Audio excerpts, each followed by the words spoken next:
Welcome to another episode of In the Field. I'm your host, Dylan, and with me today is the doctor himself, JT, Canadian National Champion. How are you doing today, JT?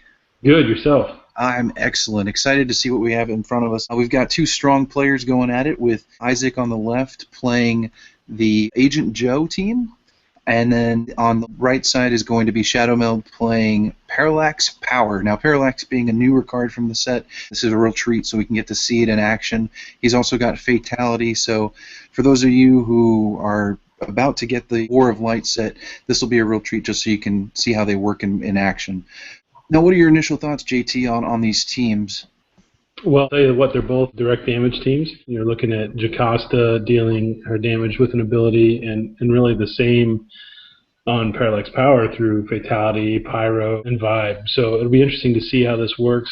Definitely got two direct damage teams firing at each other. A couple of those characters are new, and there's some interesting globals on the board. So a lot of bolts, a lot of bolts, a lot of bolts. We'll see what happens.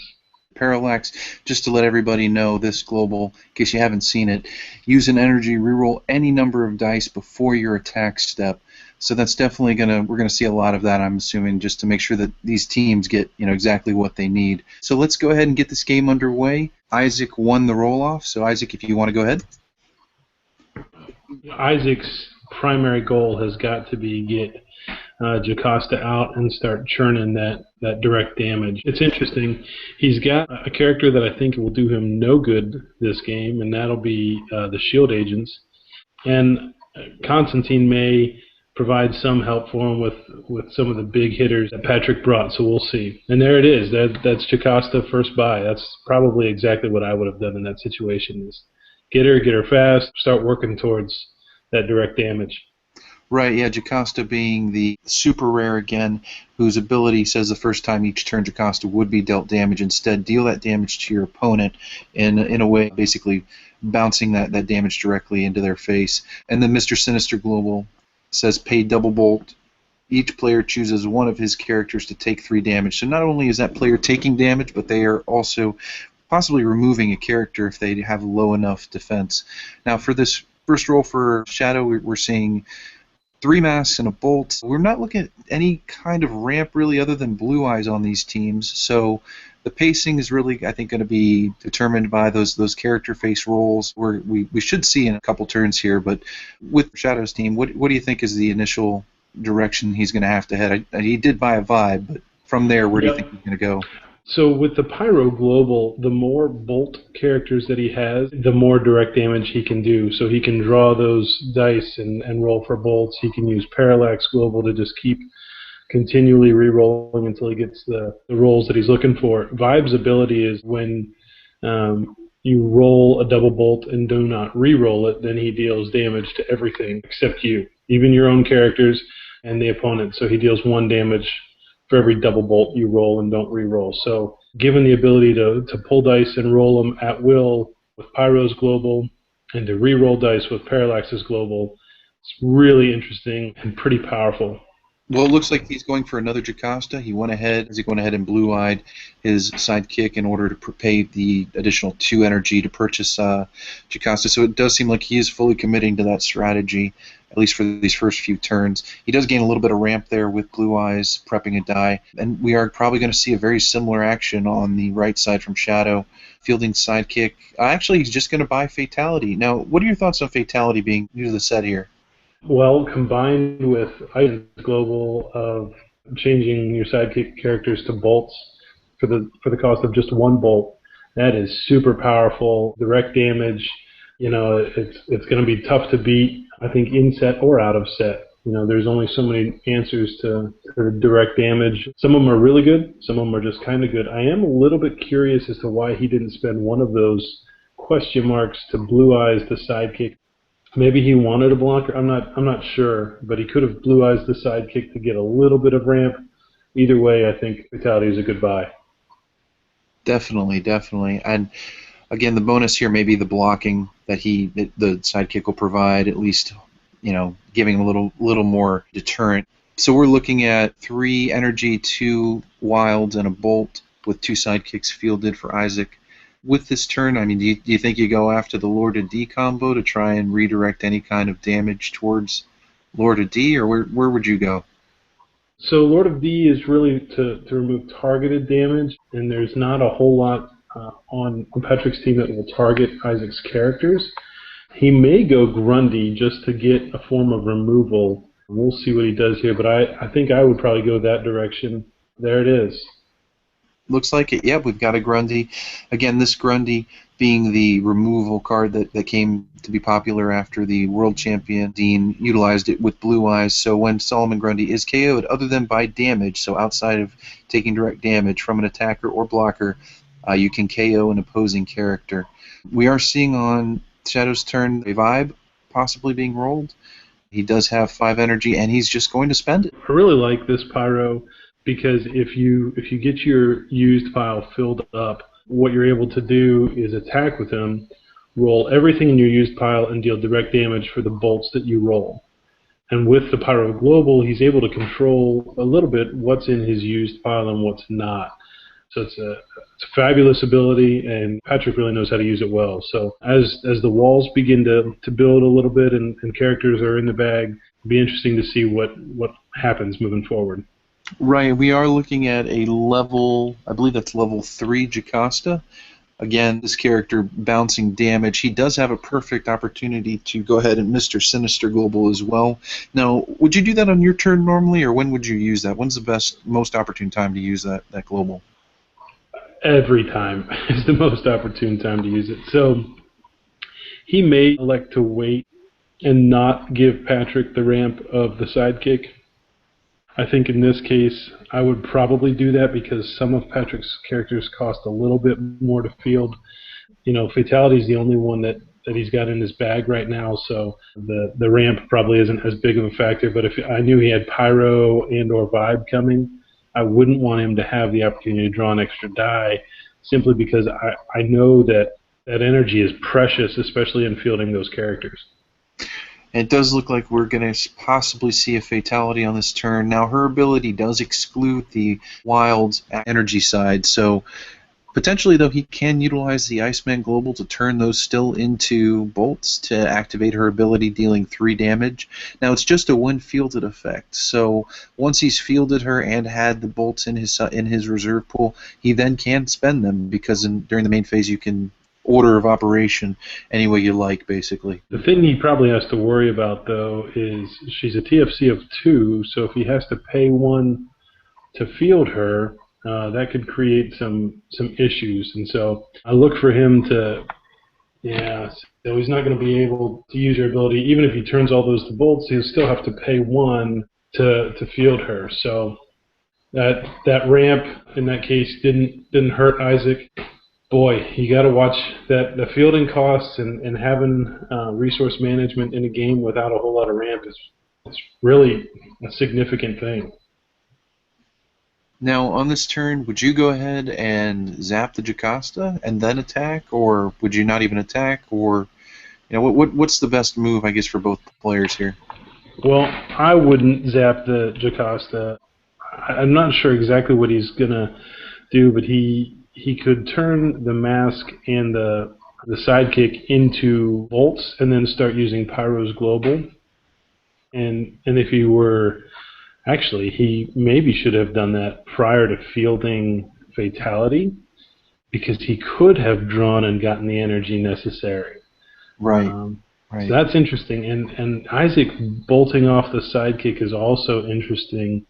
Maybe he wants to ensure that when he uses the Mr. Sinister Global, he is able to simply ping Fatality an additional time and force her off the field. I'm not exactly sure. Yeah, and with this roll, he did have to choose one or the other, essentially, if he wanted to activate Jocasta, just because both characters having a 1 fielding cost. He'd be stuck if he did end up keeping both character sides. With the Jocastas out like that, that's a tough roll. Who would you pick in this situation, JT? Grundy. I would pick Grundy. In fact, I would have rerolled the Jocasta and try to get some bolts. Having one in the field is great, but she's level 3, and so you don't really need the second one. I don't know. It's probably six of one, half a dozen of the other this early in the game. Right. But you gotten lucky, it would have been another. I think it'd be a completely different game, though, if we were looking at a Professor X in this game with the amount of energy that they would have potentially available. Fielding a second Jocasta, being able to activate that Mr. Sinister Global twice, but with the speed that these two teams have now, with only relying on Blue Eyes essentially for that ramp, the pacing definitely, like you said, in this moment, Solomon Grundy is the best choice to make sure he gets that anything he wants basically off the field on his own terms. So the roll there we're looking at is going to be 5 energy, 1 bolt. He's going to go ahead and spend the 5 to buy an additional pyro, saving a mask. Where would you go again from this place? Like we should see there's 6 dice left in the bag. They should pretty much all be, looks like, sidekicks. Would you attack at this point or just hold out in terms of game state? Well, first off, I'd roll for all the bolts I could get. And I would probably attack simply to force Patrick into using distraction. If you can squeeze another 5 damage in on top of, potentially 3, that's 8 damage. That's pretty significant in terms of the game state. That's basically half of what Patrick has left.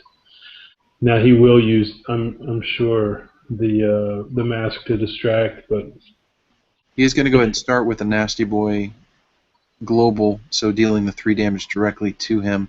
So potentially 8 damage for the turn if Patrick decides not to distract. I agree. I think that's at least to put the pressure on him at this point in the game probably is the best thing he can do.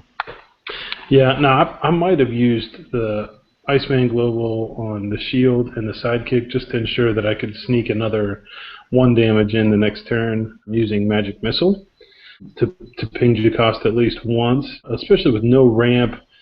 If there were Professor X in this game or something and there were lots and lots of sidekicks, that would be one thing. Maybe you want to save that bolt instead of pinging Jocasta to Blue Eyes Grundy. Either way, having a bolt in the reserve instead of a shield is really useful. Right, yeah. Right now the only shield globals we're looking at are Mystic Box, which is pay a shield swap and attack value with one of your monsters with that of an opposing monster. That looks like that is the only shield active global, but we also have to remember Parallax is always an option in this game. I know we haven't seen it yet, but it definitely we'll probably get some use out of it before the game's over. Oh, I definitely agree. So he attacked with both, and Patrick distracted Grundy back, which I think is the right move for Patrick. Get that Jocasta over in the used pile so that direct damage chain is kind of broken right now. But again, it's already 11 to 20. Certainly the Jocasta team appears faster in this case for the time being. That's right, yeah, and again, it just comes down to the rolls. He could potentially wall up, but in terms of a counter to Jocasta, does he really have an answer to that? No, not really. There's no real removal on Patrick's team, so it'll be interesting to see what he does here. He might have thought about trying to use Parallax Global to re-roll Vibe again. Part of the problem with Vibe is that if he goes off, then he damages Jocasta, and you're going to take damage anyway. And it's just an interesting matchup with no removal on Patrick's side. And at this point, it looks like Jocasta has a little bit of a lead on him. Now, we don't have her in the field. He did go ahead and just pull an additional 4 sidekicks out of his bag, so this potentially would give Shadow the opportunity to come back next turn. Would you go ahead and Pyro Global? Do you think at this point would that be beneficial enough for you as on Patrick's side? I think that's probably why he saved all that energy. He guarantees the ability to Pyro Global twice, which will refill his bag, and he's very likely going to be able to filter his bag to get more or less mostly just what he wants, which I think is going to be a really beneficial thing, especially given being behind and needing to do a little bit of catching up.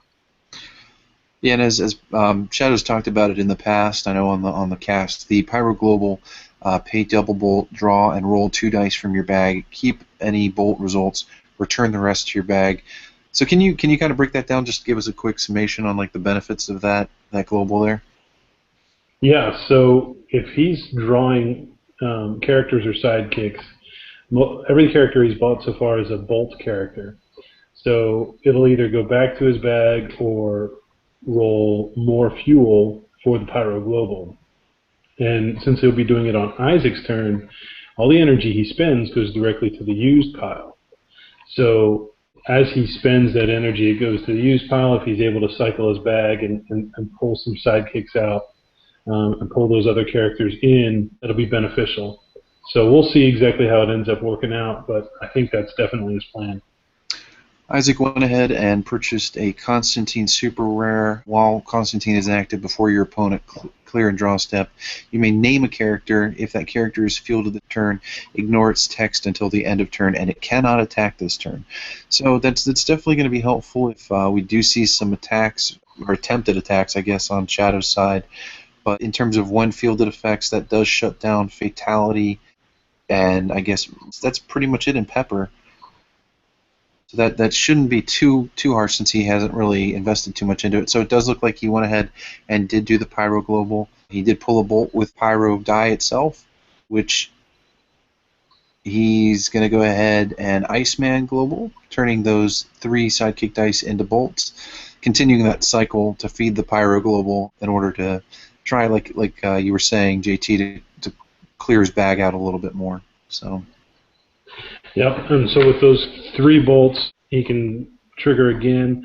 I probably would have used the Iceman Global first and just spun down the Vibe die, because now he's in a situation where he's got 2 characters pulled out of his bag, and really I'm not sure that benefited him as much as he had hoped. Right, yeah, that is essentially a roll of the die kind of luck situation, pulling the bags and only getting that 1 roll on those die. We did see that he's going to go ahead and bolt the sidekick there. What's the logic on that, you think, that clearing that off the board? Just a little. Well, actually, I'm not sure what Patrick wanted to do that for. If I'm Isaac, I probably would have done it just to get a little bit of ramp. So Right. I don't know what Patrick's thinking there. I mean, it's Patrick. He's definitely got a plan. Curious geneticist does have some kind of intention behind every move, I'm sure. So we're going to look at an attack from Isaac of 5, bringing Shadow down to 6. So it is a tight game right now. It does look like the tides have turned quite a bit in Isaac's favor. But we are going to see some characters potentially this turn. Pyro and Fatality have been pulled out of the bag, both being rolled. Her ability will not be effective on this turn unless he does decide to re-roll the sidekick and Pyro. But it's probably more beneficial just to get the characters out. Yeah, I think you're probably right. It'll be interesting to see what he chooses to do, because he could go a lot of different directions here. But I think because of what he has in his used pile right now, it's probably just as beneficial to get both characters out and use Pyro's ability as it would be to try and get any direct damage through with Fatality. Now, there is opportunity, though, during the main phase for Isaac to utilize Magic Missile. Magic Missile's global, paying a bolt to deal 1 damage to target character. But it does look like he went ahead and re-rolled. Perfect. That worked out perfectly for Patrick. So he's going to deal 3 damage directly to Isaac, utilizing Fatality's when fielded effect. So that's a good start, at least. First blood from Isaac. So. Yeah, and the other option that Isaac had is the Mr. Sinister Global. Patrick probably would have chosen Fatality at that point, but there are a couple options on the board to deal damage to a character. It would be interesting to see. I would not be surprised at all to see Patrick again use the Pyro Global on Isaac's turn. So it looks like he did not decide to use the Mr. Sinister Global, leaving Fatality on the field. Now, she is a when-fielded effect, so I can see the upside to not removing her. But at this point, since you're so ahead in the game, would you have chosen to remove her, or how would you have played that? I probably would have played it just as he did. Okay. He knew he was going to draw at least 1 Jocasta. If I would expect him to re-roll exactly what he's got there in the reserve pool, Perfect. and it really could not have worked out much better for him. The only thing that would have been better is a double bolt, but at this point, he's got him on 2 turns. So Patrick's gonna have a lot of work to do to catch up. So those 4 bolts he has in his reserve pool currently on Shadow's side, what do you think the intent is behind those? How is he going to utilize those? I think he's got to go Pyro Globe. Well, I take that back. If Isaac passes in priority, he'll have to use Magic Missile to ping her. But if he doesn't, then I think he'll go Pyro Global and try and reset his bag a little bit. If he can get those 3 dice out and get the 5 that are in the used pile in his bag, then he knows that he's got a pretty good chance of drawing Vibe and Pyro. Getting those characters out and being able to swing is potentially important. So, Right, and what we're looking at here again is as soon as Jocasta takes damage, that initial damage, she does redirect it, but after that she will take direct damage. So if Isaac does decide to utilize the Mr. Sinister Global, that does leave his Jocasta potentially open to Magic Missile Strike. So we'll see, again, we'll see what plays out here, what he decides to do. So he did have to pay the Bolt to field Jocasta. I would expect him to use the Mr. Sinister Global and that'll knock out Fatality, but he's got enough of a lead that I don't think her coming back and her ability triggering on the next turn for Patrick is really going to do that much for him. So I do expect, there it is, that's the Mr. Sinister Global. Patrick will take 3 more and go down to 3. Boy, that door is just closing fast for him. We'll see what he does with his energy. So it looks like he's going to spend the bolts to try and take down the Jocasta. He does have enough, and he does. He's going to go ahead and KO Jocasta, dealing 4 damage directly using Magic Missile. On his next turn, he will see another Fatality plus an additional 4 die, which is going to be refilling his dice or his bag, since he only has 3 dice in his bag. And I'd like to just give a shout out to Ron, the designer of this new format for us. Something that you can see with the new update will be what's the status of your bag. I know that's been something the community's been asking for a while, and he's done a great job with that. We're looking again at another character Fatality side. This is the level, that was the level 3 side, now it's a level 1 side. Definitely a good choice, re-rolling, so he potentially could have dealt that damage. He's going to go ahead and utilize the Iceman Global, perfect, and deal that 3 damage. Yep, hard to beat that. He gets to save those bolts.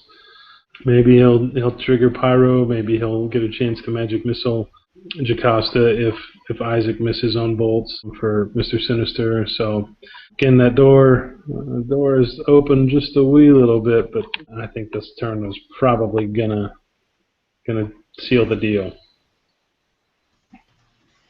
Yeah, this definitely has been a valiant effort on Shadow's side to try and come back from the initial strikes of those Jocasta, but I think that definitely has been paying dividends, those early purchases, even though he did lose a little bit of ramp opportunity if he had, maybe blue eyes something.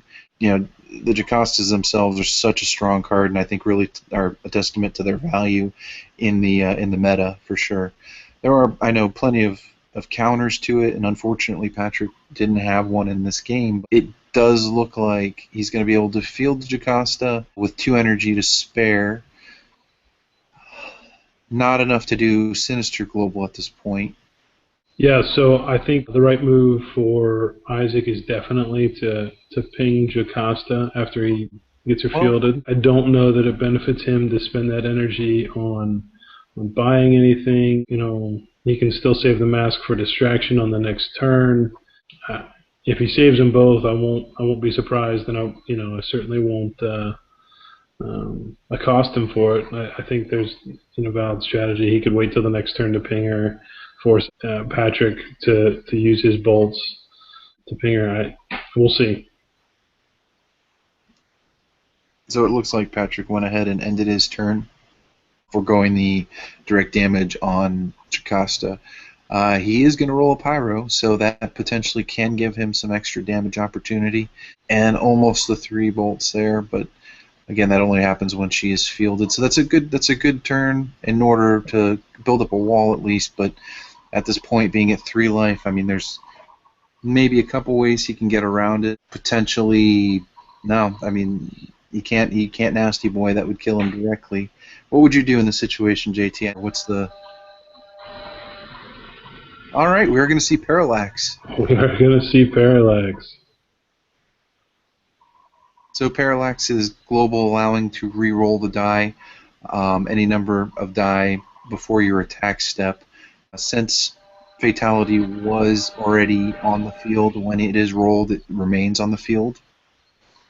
So he is going to go ahead and spend the additional 2 energy to purchase or 3 energy to purchase a Human Torch.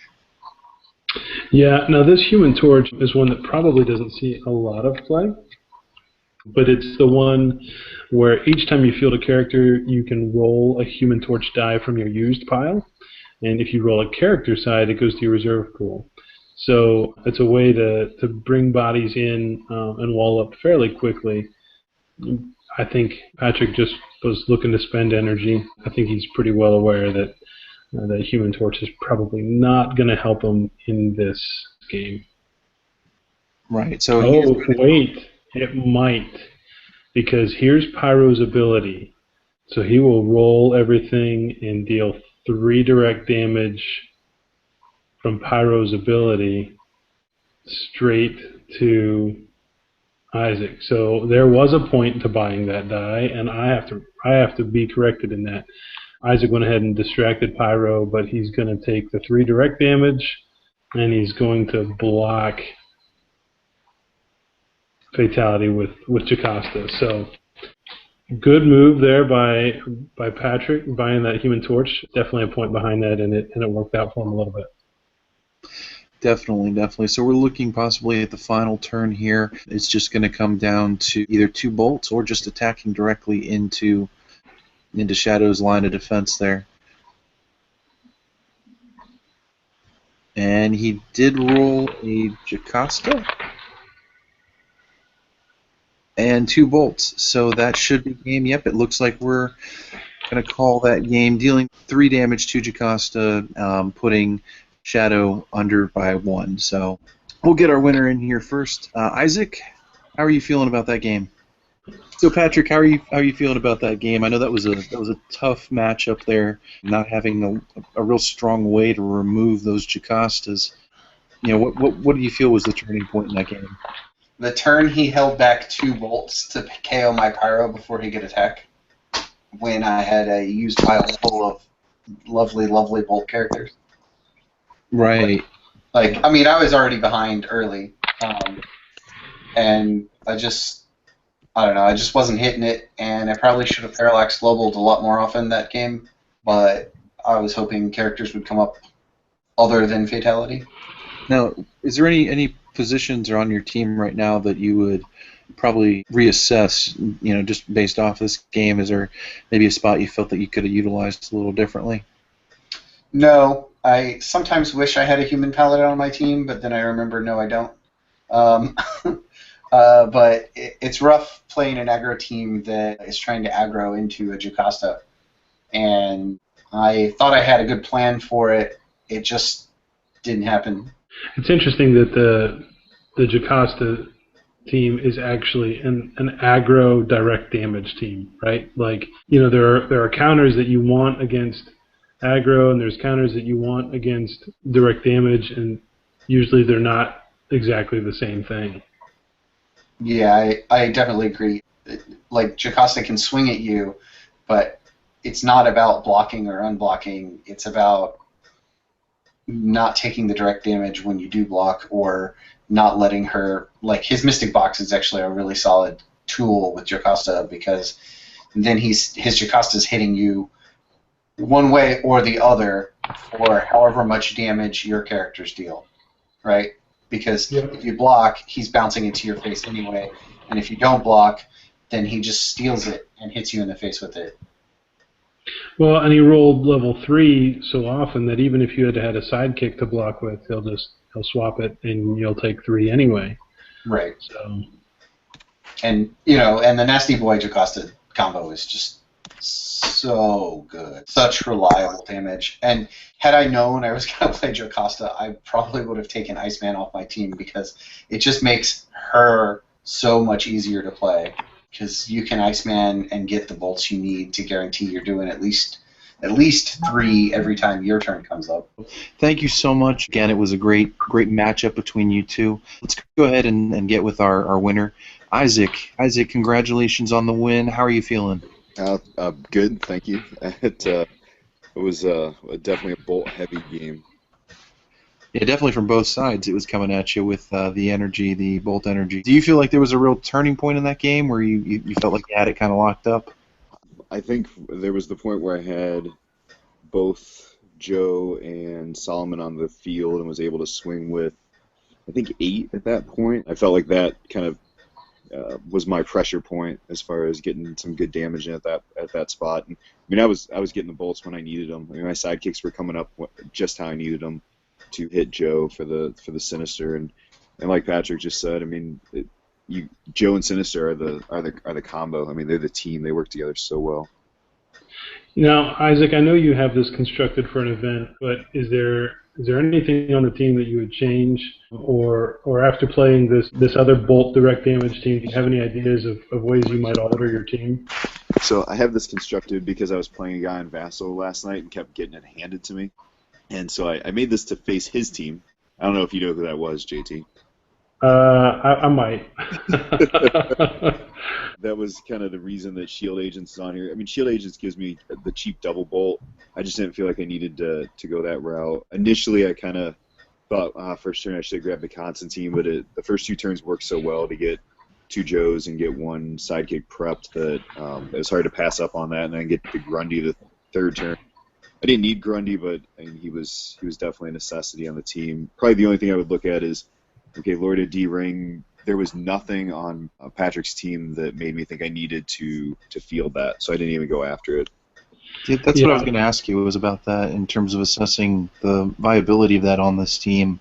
I know there's some other options in terms of can't be targeted by globals and action abilities. Would you consider possibly changing those spots around, or do you still think that they're strong enough in the meta that you're playing that they should remain where they are? It's tough.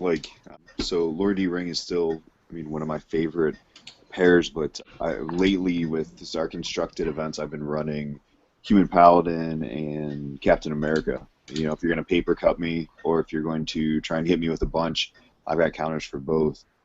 Lord D-Ring was more going after, okay, I got stuff flying at me from all sides.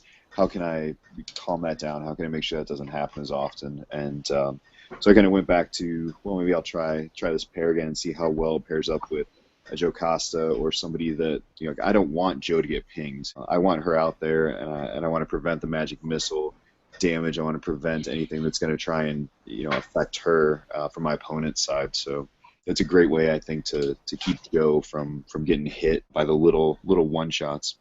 The games we were playing last night it was a combo, a heavy team, so a lot of globals, and Lord of D and the Ring of Magnetism really shut it down, so it's a perfect counter. And then when you add the Shield Agent, the combo was with Avengers, and so there's just a really strong way to just turn all that off. And I like it, and I think it's it's cheap enough that you can attain it, and really there's just so much utility there. You force character abilities, global abilities, whatever, to target an untargetable character, and it really just locks a ton of stuff down. Distraction, Mystic Box, all those things. So I think there's probably a lot of utility, and hopefully it'll serve you well if you face another team that has or relies on some targeting.